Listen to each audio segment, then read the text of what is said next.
Hi, everyone. Would you consider yourself unconventional?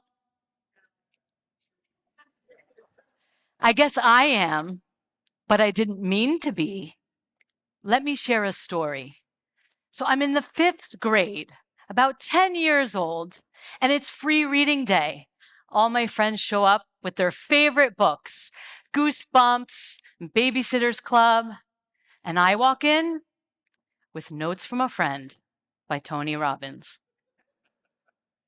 Yep, that's when I realized I was different and not everyone's mother was having them read Tony at home. My teacher, she pulled me aside and she said, "Meggie, are you really reading this book?" I said, "Yes." I thought I was in trouble. She looks me in the eye and she says, "You keep reading books like these and you are going to be somebody someday." Little did I know the power these words would have on me. I realized doing things differently is a superpower. This had a ripple effect in not only my personal development, but it empowered me to do things differently and embrace unconventional thinking, which later led me into a career that was a male dominated industry. Because women in technology were the outlier, we were the exception.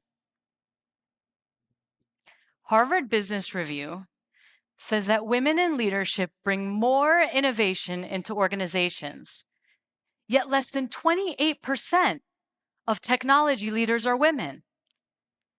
And Forbes says that less than 10% of these women are minorities. And according to Women in Network, it will take 133 years to close this gap.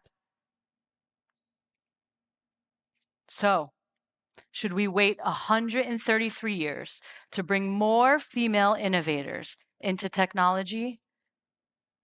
Because the industry is growing at an exponential rate, as we see today, with quantum computing, generative AI, and blockchain. I learned about blockchain about 9 years ago. And at the time, it had already been out for several years, making it a mature technology. But all everybody was talking about was cryptocurrency and how it's going to the moon. But being in tech, I was always intrigued by how things really worked under the hood. And what I realized is that there was a foundational technology that wasn't mainstream yet. And today, a technological revolution is happening that is disrupting and reshaping the very foundation of our society and how we exchange value.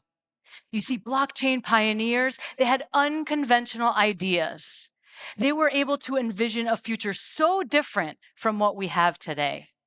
They created a world that gave power and ownership back to creators, where people not only had more power, but more time to choose how they wanted to exchange value. It blew my mind how innovative this technology truly was, and yet not every organization was jumping all over it. So it made me want to dig some more. And what I found was that blockchain is actually revolutionary. It's not just a shiny new whiz-bang technology. It's a cultural shift more than anything, a new way of thinking, being, interacting, and something that we, the people, and every organization needs to understand. The world is shifting into a new era where we need immediate value and information, on-demand access and visibility. Perhaps when you think of blockchain, you think of a single use case. Bitcoin, like I did. But I'm here to tell you, there is so much more. So what is this technology called blockchain? In essence, it's a decentralized ledger that records transactions across a network of computers versus a centralized database that is managed or owned by a single entity or organization. The benefits? It's transparent, secure, tamper-proof, and not subject to a single gatekeeper. The technology operates on the principles of decentralization, immutability, and consensus. Blockchain has the ability to transcend the current norm. So how many of you buy or share items, services, or information? I know you all bought something from somebody. Okay. Whether it be buying a home, a car, proprietary data, or sharing medical information. Well, imagine today I sell you something of value, anything of value. That item would now be tokenized, giving it a unique ID, encryption, making it one of a kind. And the transaction is now recorded and distributed to every single person in this room, the network. It would be very difficult for you to say that you never received it, or for me to claim that it was stolen, because it has now been documented by a network of decentralized and independent users. The world is watching. It is impossible to tamper with the evidence because of the decentralization, encryption, and secure information sharing. So you may be wondering, well, that sounds pretty interesting, but why? What's so different from what we have today? Centralization. Well, I want you to think about how you transfer information today. You have to go through a governing body or an organization to certify or approve what, where, and to whom that information can be shared, taking away your power, your rights, and your ownership. In a digital world, this can be done by a flip of a switch. Centralization shackles people. It is high risk, violates trust, and stifles innovation. It is against the very principles that make this technology so powerful. Blockchain was designed as a societal ledger to give we, the people, power to own. And that's really important for you to understand, because today, you don't actually own. So I learned about this 9 years ago, but it had already been around. Blockchain's actually been around for over 15 years. So why now? Well, the world was disrupted in 2020 and will never be the same. Many organizations were forced to change and required to pivot and pivot quickly. 2020 ignited growth in technology across every industry in unimaginable ways, such as banking, healthcare, and education. There wasn't an industry left unaffected. In 2020 alone, Forbes says that technology accelerated by 10 years. That's 9 years ahead of schedule. And it wasn't just innovation, because innovation's always happening. It was the adoption itself. In a matter of months, we all learned how to use Zoom. We all remember Zoom. Learned how to work from home. And e-commerce skyrocketed. And that's in developed countries. In developing countries, play-to-earn games on blockchain technology boomed.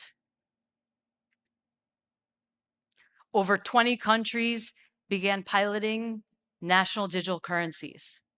Financial institutions moved to a blockchain network for cross-border payments, going from a 1 to 5 days remittance to 2 to 5 seconds. And food supply chains were highly disrupted. Some moved their supply chain to a blockchain network, allowing them to trace from farm to consumer. And just a few days ago, the phase 2 trial of the digital euro went live. The train has left the station, and this is only the beginning. Did you know that 30% of the world's population in developing countries has no access to banking? About 26% in developed countries, totaling billions of people. Billions of people with no access to banking. However, 85% of the world has a cellular phone, potentially lifting millions out of poverty through instantaneous currency transfer today.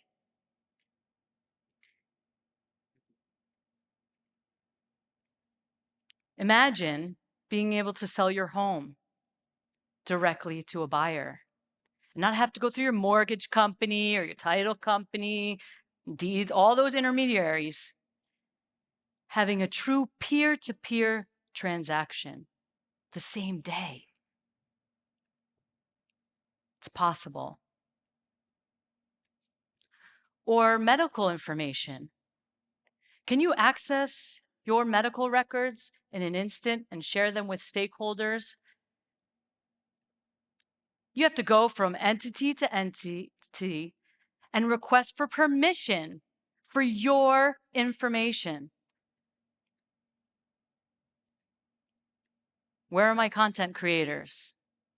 You all are content creators. Do you get royalties from the social media platforms for selling your data to advertisers? I didn't think so. But it's your data. And what about the hot dog you just ate at last weekend's game? Do you want to know where that came from? Well, you may not want to know, but you can. Did it come from a lab, a local farm? I highly doubt that, or manufactured overseas. You see, we can have visibility on the goods we buy and consume. We can own the data that we create and share. And we can have peer-to-peer transactions through instant smart contracts without a middleman. The list goes on. The future is unlimited. Right now, decisions are being made. Regulations are being defined. We are in a time in history that we have never seen before, part of the fourth industrial revolution. And technology gives us the ability to do things differently, if you are willing to be unconventional. Women, we can't wait 133 years to bring our superpower to this revolution. And all of us can impact the policies and regulations in our favor. And all of us can become trailblazers in your respective industries and lead a life built on trust, transparency, and collaboration, if you are willing to think and do things differently. Then, we as a people can shape the future that is ours. The time is now. Thank you.